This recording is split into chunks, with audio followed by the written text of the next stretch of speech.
अस्सलाम वालेकुम व्यूअर्स, आप देख रहे हैं मेरा ऑफिशियल यूट्यूब चैनल। मैं हूं यशमीन जमाल। आज के इस व्लॉग में आपसे कुछ बात करेंगे, कुछ 2-3 इश्यूज़। एक तो जो एक ऑपरेशन में इस्तेहकाम की बात हुई, अच्छा ऑपरेशन होगा, प्राइम मिनिस्टर ने भी कहा कि एक ऑपरेशन जो है उसके बारे में हम गौर कर रहे हैं। गो के ये कहा कि कोई प्रॉपर प्लान ऑफ एक्शन नहीं है, लेकिन अभी हम इसके ऊपर काम करें और हमें एक और ऑपरेशन की ज़रूरत है मुल्क में दहशतगर्दी के खात्मे के लिए। अब ऐसा लगता है कि उससे बैक ट्रैक कर रहे हैं। क्यों मैं ये कह रही हूँ, उस पर बात करेंगे आज के इस व्लॉग में। मुज़ाकरात, प्राइम मिनिस्टर पाकिस्तान की तरफ से जो बात कही गई कि मुज़ाकरात जो है वो हमें करने चाहिए। मुज़ाकरात वाला मामला जो है वो किस करवट बैठेगा नहीं बैठेगा, उससे पहले ही हमने देखा कि बहुत सारा कुछ मज़ीद इधर उधर से कह दिया गया। थोड़ा सा उसके ऊपर भी बात करेंगे कि ख़ास तौर पे जो इद्दत केस के डिसीजन के बाद कहा गया पीटीआई के रहनुमाओं की तरफ से, उसके बाद क्या मुज़ाकरात की कोई गुंजाइश जो है वो रहती है। मुज़ाकरात के मामले को लेकर शेख रशीद साहब का भी एक बड़ा इंटरेस्टिंग ओपिनियन सामने आया, उसके ऊपर भी बात करूँगी आज के इस व्लॉग में। और साथ ही साथ एक करारदाद जो कि अमरीकी ईमान नुमाइंदगान में पेश की गई और उसको मोर देन 90% जो है वो मेजॉरिटी के साथ उसको मंजूर किया गया, और उसका पूरा का पूरा जो ओनस या फोकस था वो हमारे मुल्क में होने वाले इंतखाबात के ऊपर था। और जब ये उसके अंदर ये मुतालबा किया गया कि पाकिस्तान में होने वाले इंतखाबात जो हैं उनकी शफाफ तहकीकात होनी चाहिए और कराई जानी चाहिए, तो उसको किस तरीके से रिसीव किया जा रहा है अब यहाँ पाकिस्तान के अंदर, क्योंकि बड़ा इंटरेस्टिंग है कि किस तरह से द टेबल्स हैव टर्न्ड। अब जो माजी में कहते थे कि उनकी मुदाखलत मंजूर नहीं है, आज बड़ा खैर मकदम कर रहे हैं। जो माजी में कहते थे कि जी उनकी कोई मुदाखलत ही नहीं हुई, आज वो कह रहे हैं जी कि मुदाखलत क्यों कोई कर रहा है। तो ये जो टेबल्स टर्न हुए, ये बड़ा दिलचस्प है, इसमें बात करेंगे। सबसे पहले तो जो ऑपरेशन वाली बात मैं आपसे कर रही थी, इसमें एक तो हमें पता है कि रिएक्शन तो बड़ा है, अपोजिशन जमातों की तरफ से मुसलसल कहा जा रहा है कि ये चीज़ एक्सेप्टेबल नहीं होगी। ख़ास तौर पे जो खैबर पख्तूनख्वा से ताल्लुक़ रखने वाले लोग हैं वो कहते हैं जी हमें किसी सूरत काबिल कबूल नहीं है। मैंने पहले भी ये बात बताई, आप लोगों ने न्यूज़ पे भी देखा होगा कि ANP का भी बड़ा सख्त ये मौक़िफ़ है इसके ऊपर। वो कहते हैं जी पंजाब से शुरू करें, पंजाब में क्या कोई मसला नहीं, आपको सारा मसला हमें KPK में, बलूचिस्तान में और इन इलाकों में दिखाई देता है, और भी किसी सूबे का रुख करें क्योंकि हम इसको किसी सूरत कबूल नहीं करेंगे।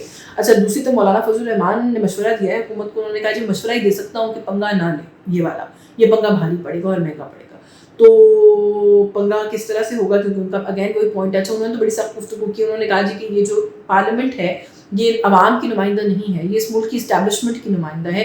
तो अवाम की बुनियाद के ऊपर किसी ऐसे ऑपरेशन का अवाम के बिहाफ के ऊपर कैसे ऐलान कर सकते हैं जिसका जो पूरा जो बोझ है वो अवाम के ऊपर आके गिरेगा। जब लॉ एंड ऑर्डर की सूरत हाल ख़राब होगी उसका ब्रंट भी अवाम को फेस करना पड़ेगा।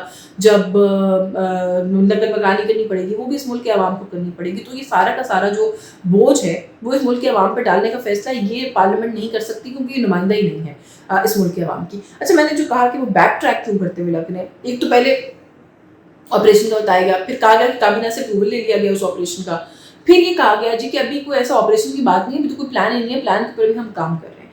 अली अमीन गंडापुर साहब मुसलसल ये कहते रहे कि एपेक्स कमेटी के इजलास में मौजूद था, वहाँ पर अज़्म इस्तेहकाम और उस तरह के अल्फाज इस्तेमाल किए गए, लेकिन किसी कोई फॉर्मल ऑपरेशन की बात नहीं की गई। इसी बात के ऊपर इंफॉर्मेशन मिनिस्टर अता तारड़ साहब पिछले एक दिन में 2-3 टॉक शोज़ पर अपीयर हुए और उन्होंने जाकर ये कहा कि जी वो ठीक कह रहे हैं। अली अमीन गंडापुर साहब की बात को मैं एंडोर्स करता हूँ, हमने तो किसी ऑपरेशन की बात नहीं की। उन्होंने कहा जी कि जो अंडर कवर इंटेलिजेंस ऑपरेशंस होते हैं वो अभी भी हो रहे हैं, बहुत सारी जगहों पर जो दायरा उसकी तफसीलात आवाम से शेयर नहीं की जा सकती, वो आगे भी होते रहेंगे, वो पार्ट है अज़्म इस्तेहकाम का। हम वैसे भी एक ड्राइव के ऊपर एंटी टेररिज्म की, वो पहले भी चल रही है, मजीद चलेगी, तो वो भी अज़्म इस्तेहकाम का हिस्सा है। तो आपको बाज़ाब्ता ऑपरेशन थोड़ी लॉन्च कर रहे हैं। अब prime minister of Pakistan floor of the house पे खड़े होकर भी एक बात कर रहे हैं, वो वैसे भी एक और स्टेटमेंट दे रहे हैं। एक तरफ आप काबीना के पास जा रहे हैं और दूसरी तरफ जब एक बैकलैश आया है आपको सियासी पार्टीज का, खासतौर पर KPK की, तो अब ऐसा लगता है कि आप उससे पीछे हटने की कोशिश करेंगे। जी हमने तो किसी प्रॉपर ऑपरेशन की बात थोड़ी की, हम तो बस जो हो रहा है ऑलरेडी उसी की कंटिन्यूटी की बात करें। तो ये सवाल तो मैंने अपने उस व्लॉग में पहले दिन पूछा था जब ये बात सामने आई थी कि आपको वैसे भी किसी भी चीज़ को ऐलान करने की क्या ज़रूरत है। ये किस किस्म के इंटेलिजेंस ऑपरेशंस और मिलिट्री ऑपरेशंस और टेररिस्ट ऑपरेशंस हैं कि जो कि हमें अलग ऐलान ढोल बाजा बजा के करने पड़ते हैं, क्योंकि ये चीज़ें तो वैसे भी अंडर कवर रखी जाती हैं, थोड़ा हशश होती हैं कि इनके ऊपर तवज्जो ना दे। तो हम जिनके खिलाफ ऑपरेशन करते हैं उनको भी अलर्ट करते हैं। हम दुनिया में जो हम पे लोग तनकीद करते हैं कि हमारे मुल्क में दहशतगर्दी का कोई बहुत डीप रूटेड प्रॉब्लम है, आप उनको भी अलर्ट करते हैं और मौका देते हैं। और आप पूरा प्रोसेस भी कॉम्प्रोमाइज़ करते हैं, आप पोलिटिकल बैडविल भी उससे जनरेट करते हैं, आप अवाम के अंदर भी खौफ व हरास पैदा करते हैं। तो इसका तो पहले कोई मंतक नहीं था। तो अज़्म इस्तेहकाम पहले कहना और फिर अब उससे विड्रॉ करना, कहना भी बुरा था, विड्रॉ करना और भी बैड ऑप्टिक्स है। बट आई डोंट नो कि हमारे जो लोग हैं या हमारे जो हुक्मरान, इनको ये बातें और ये मामला समझ में क्यों नहीं आते। थोड़ा सा मैंने कहा कि हम बात करेंगे जो मुज़ाकरात वाला। प्राइम मिनिस्टर पाकिस्तान ने कहा कि अगर इमरान खान साहब को कुछ मुश्किलात का सामना है तो आए और आके हमसे बात करें। اب بات کرنے کی بات کے اوپر اسی وقت ویسے تو ایوان میں ہی عمر ایوب صاحب نے بڑا آڑے ہاتھوں لے لیا اور انہوں نے کہا جی کن سے بات کریں گے, یہ کون ہے, ان کی کیا حیثیت ہے, سو آن اینڈ سو فورتھ, ہم ان سے بات نہیں کریں گے, ہمارے قیدیوں کو چھوڑیں, ہمارے لیڈر کو چھوڑیں, پھر ہم سوچ سکتے ہیں, آپ ابھی فیصلہ کرتے ہیں, ہم ابھی مذاکرات کے لیے بیٹھ جاتے ہیں. عدت کیس کا ڈیسیجن آنے کے بعد انہوں نے اس بات کو فردر وہ کیا, پش کیا, انہوں نے کہا جی کہ یہ مذاکرات اور یہ ڈھونگ جو ہے وہ نہ رچائیں. اصل میں عمل ہے وہ یہ ہے, ہمارے ساتھ یہ رویہ روا رکھا جاتا ہے کہ ایک فیک کیس ہے, ایک جعلی کیس ہے جس کے اندر کوئی اسٹرینتھ نہیں ہے, آپ اس کیس کو ہمارے گلے میں ڈال رہے ہیں اور اس کے بعد ہم مذاکرات کی بھی بات کرتے ہیں, تو مذاکرات تو اب کسی صورت نہیں ہوں گے. بلکہ انہوں نے کہا کہ ہماری جو تحریک ہے اب اس کے اندر تیزی آئی, کیونکہ وہ کہ میں نے پچھلے ویڈیو میں آپ کے ساتھ شیئر کیا کہ جو اپنے پاکستان تحریک انصاف کے ورکرز کا رد عمل آیا, میرے خیال ہے وہ بھی خاصا ہلا جھنجھوڑ دینے والا ہوگا پی ٹی آئی کے لیے, کہ جس طریقے سے لوگوں نے احتجاج کیا ہے اور برا بھلا کہا ہے عمر ایوب صاحب کو بھی اور لیڈرشپ کو بھی کہ آپ لوگ اس طرح میٹھا میٹھا سب کیوں کھیل رہے ہیں, آپ کو اگریسو ہونے کی ضرورت ہے. تو انہوں نے بھی کہیں اپنی کانورسیشن میں یہ انڈیکیٹ کیا ہے کہ ہم جو ہے وہ اب گیئر اپ کریں گے, لیول جو ہے اس کو بڑھائیں گے, اس کو اوپر لے کر جائیں گے. تو اچھا شیخ رشید صاحب نے اس کے اوپر تجزیہ کیا, انہوں نے کہا جی مذاکرات کی میں نے کہیں سے اڑتی اڑاتی بات سنی ہے, اس حکومت کے ساتھ اور اس پرائم منسٹر کے ساتھ جو بھی مذاکرات کرے گا وہ اپنا منہ ہی کالا کرے گا, یہ منہ کالا کرنے کے برابر ہے. تو مشورہ آگے شیخ رشید صاحب کا, لیٹس سی کہ پاکستان تحریک انصاف اس پہ کتنا عمل کرتی ہے اور امپلیمنٹ کرتی ہے.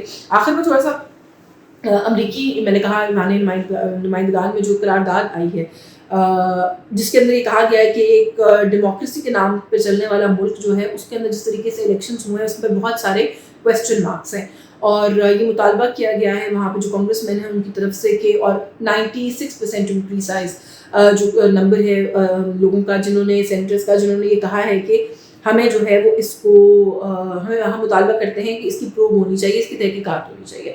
چین بھی پہلے یہ بات کر چکا ہے, ایک دو ممالک اور بھی پہلے یہ بات کر چکے ہیں کہ پاکستان کے اندر جو الیکٹورل پروسیس ہے وہ خاصا متنازع ہو گیا ہے, اس کی تحقیقات ہونی چاہیے. لیکن as soon as it came from America, ہم نے دیکھا کہ جو حکومتی لوگ ہیں, خواجہ آصف صاحب ہیں, بڑے سینئر اور بھی لوگ ہیں جنہوں نے فوراً سے یہ باتیں کہنا شروع کر دی جی کہ یہ تو ایک طرف سے امریکہ کو سازشی قرار دے رہے تھے اور امریکی مداخلت ہوتی ہے اور اس کو ہم نامنظور کرتے ہیں. سے کا سفر جو ہے وہاں سے آغاز کر کے یہاں تک پہنچا, کیسے پہنچا اور اتنی جلدی کیسے پہنچا کہ اب بات یہاں تک آ گئی ہے جی کہ اب ان کی تحقیقات کے مطابق آپ خیر مقدم کر رہے ہیں اور آپ کہہ رہے ہیں جی کہ غور کریں اس بات کے اوپر, اس مطالبے کے اوپر. تو آج جو ہے وہ ایسا کیا بدل گیا. اب انٹرسٹنگ یہ ہے کہ کچھ عرصہ پہلے تک پاکستان مسلم لیگ نواز والے اور دیگر جماعتوں کے لوگ کہہ رہے تھے جی کہ امریکہ کی تو کوئی مداخلت کبھی ہوتی ہی نہیں ہے پاکستان کے اندر. اب وہ یہ کہہ رہے ہیں کہ یہ جو قرارداد ہے یہ ہمارے اندرونی معاملات کے اندر مداخلت ہے. میرا خیال ہے کہ ایک بات تو ہمیں ذہن میں رکھنی چاہیے کہ مداخلت ہے یا جو بھی ہے, اس امریکہ سے آئی ہوئی کسی چیز کا پریشر ہمارے جیسے ملک کے اوپر ہوتا ہے, وی کانٹ ڈینائی دیٹ. ایک تو مجھے لگتا ہے کہ حکومت کے لیے نا مسئلہ تھوڑا ٹائٹ ہوتا جا رہا ہے کہ یہ جو بار بار انویسٹیگیشن کی بات آ رہی ہے, جب اپنے دوست ممالک جیسے چین جیسے ممالک بھی اگر اس طرح کی بات کر رہے ہیں, اور دوسرا امریکہ کی طرف سے یہ آنا, اتنی بڑی تعداد میں آنا, آپ جو مرضی کہیں کہ لابی فرم ہائر کی تھی اور وہاں پر جو لابیسٹ بیٹھیں گے انہوں نے کیا ہے. آئی تھنک یہ کہہ کر بھی اپنی کمزوری جو ہے صرف اسی کو عیاں کر رہے ہیں اور اس کو ظاہر کر رہے ہیں کہ یار آپ اتنے کمزور ہیں, اور وہ اتنے طاقتور ہیں کہ 96% لوگوں کو وہاں پر پارلیمنٹ میں ان کی جو ہے وہ اپنی حمایت میں جمع کر لیا. تو پھر تو میرا خیال ہے ملک ویسے ہی ان کو چلانے کے لیے دے دینا چاہیے کہ وہ اتنی دنیا میں ان کی پاپولیرٹی اور وہ اتنے پہنچے ہوئے ہیں, کیونکہ ہمیں تو یہ بتایا گیا جی کہ ان کو تو کوئی منہ نہیں لگاتا, ان کو تو کوئی پوچھتا نہیں ہے, ان کی وجہ سے ہمارا ملک آئسولیشن کا شکار ہوا. تو کیسے لوگ ہیں جو اتنی آئسولیشن میں ہیں کہ ان کے لیے سپر پاور جو ہے وہ اٹھ کر, اگر یہ ان کے لیے کیا گیا, کیونکہ انہوں نے تو یہی کہا ہے کہ ہم تو اوور آل شفاف تحقیقات کا مطالبہ کریں. پی ٹی آئی کا رویہ بھی جو ہے وہ رد عمل بھی انٹرسٹنگ ہے. جب سوٹ نہیں کر رہا تھا تو سارا کچھ اٹھا کے کبھی امریکہ پہ ڈالا, کبھی جنگ باجوہ پہ ڈالا. اب سوٹ کر رہے ہیں تو کہہ رہے ہیں جی کہ دیکھیں ہمارا جو موقف ہے وہ تو سرخرو ہو گئے, ہماری تو موقف کی تائید ہو گئی ہے اور اب ان کو تحقیقات کرانی پڑے گی, یہ کہاں تک چھپیں گے, کہاں تک بھاگیں گے. دونوں طرف سے یہ معاملہ جو ہے وہ دلچسپ ہے. بٹ میں آخر میں بس اتنا ہی کہوں گی کہ اس طرح کی چیزیں جب آتی ہیں ایز اے پاکستانی, یہ میں بات کر رہی ہوں کہ ہمارے لیے بہت شرمندگی کا باعث ہے اور امبیرسنگ ہے کہ ہم لوگوں نے کیا اپنا اس پورے معاملے کو لے کر ایک تماشا بنا دیا ہے کہ دنیا کے ممالک کو اٹھ کر یہ کہنا پڑا ہے کہ چیک کریں پاکستان میں کیا ہوا ہے. سو میرا خیال ہے کہ in the larger interest of the country بہتر ہوگا کہ اگر واقعی ان معاملات کی کسی قسم کی تحقیقات کی طرف بڑھا جائے تاکہ یہ مدعا ونس اینڈ فار آل ختم ہو کہ کون سچ کہہ رہا ہے اور کون جھوٹ کہہ رہا ہے, کیونکہ بے ضابطیاں ہوئی ہیں الیکشنز کے اندر, بہت بڑے لیول کے اوپر ہوئی ہیں. اس بات سے ڈینائل جو ہے وہ میرا خیال ہے کہ ممکن نہیں ہے, وہ کوئی بھی نہیں کر سکتا ہوگا. بٹ اس طرح کی جب چیزیں فردر وہاں کہیں باہر سے آنے لگ جائیں تو وہ امبیرسمنٹ میں آپ کی اضافہ ہو جاتا ہے اس سے. آج کے ویلاگ سے بس یہی کچھ, مجھے اجازت دیجیے. چینل کو ہمارے سبسکرائب کیجیے, ہمارے کانٹینٹ کو لائک اور شیئر کیجیے. اللہ حافظ.